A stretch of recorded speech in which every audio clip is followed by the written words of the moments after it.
Sí, muchas gracias y muy buenas tardes. Bueno, falta una semana para las elecciones en Bolivia, unos comicios muy peculiares en la historia de este país.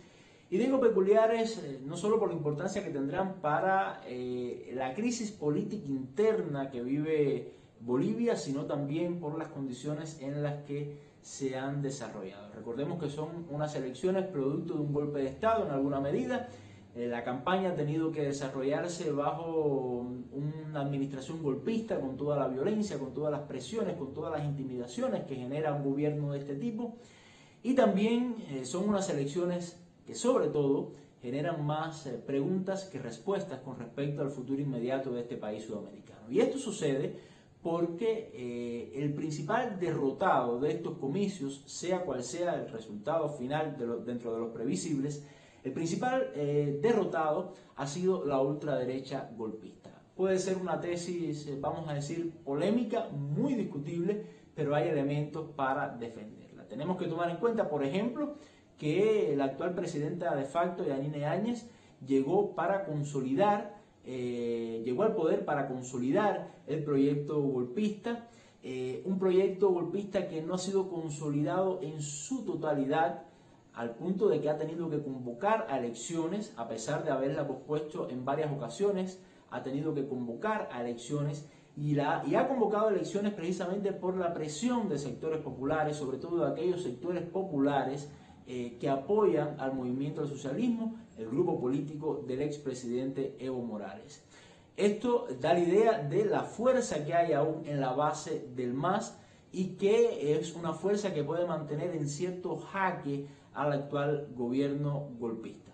Bueno, han tenido que convocar a las elecciones y no han podido, y esto es otro elemento, impedir la participación del MAS en estos comicios. A pesar de los intentos de proscribir el MAS, a pesar de la persecución de sus principales líderes, a pesar de las acusaciones infundadas contra estos principales líderes para impedir su participación en este proceso político, no lo han logrado. Y hay otro elemento importante también, y es que las principales cabecillas del golpe de Estado que optan por la presidencia, que están nominados como candidatos, han tenido que irse retirando poco a poco. Un ejemplo ha sido la propia presidenta Yanine Áñez, presidenta de facto, y también hay muchas presiones sobre Camacho, otro de los cabecillas del golpe de Estado, para que retire su candidatura y no dividir el voto opositor al MAS. Por lo tanto, cuando se hablan de más preguntas que respuestas, una de ellas, quizás la principal, es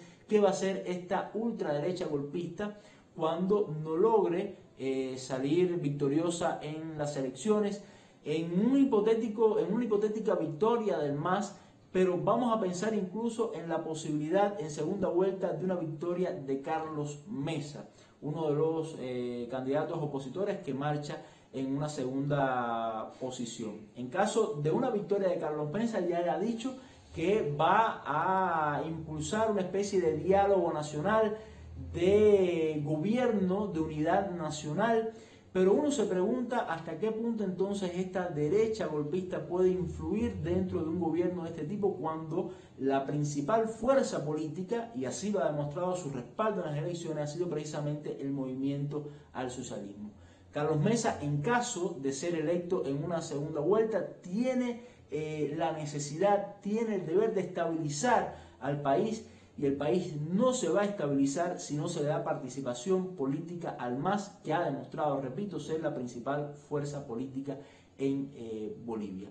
Hay que ver qué opción le queda a la derecha. Los planes para más violencia, para nuevos golpes, se han descubierto, pero hay que pensar también en si el país está preparado, la sociedad permitirá, el contexto internacional permitirá volver a propiciar un segundo golpe de Estado en esa nación para implementar entonces la agenda derechista. Esa es otra de las preguntas que se abren con este proceso electoral. Así me despido, nos vemos el próximo domingo.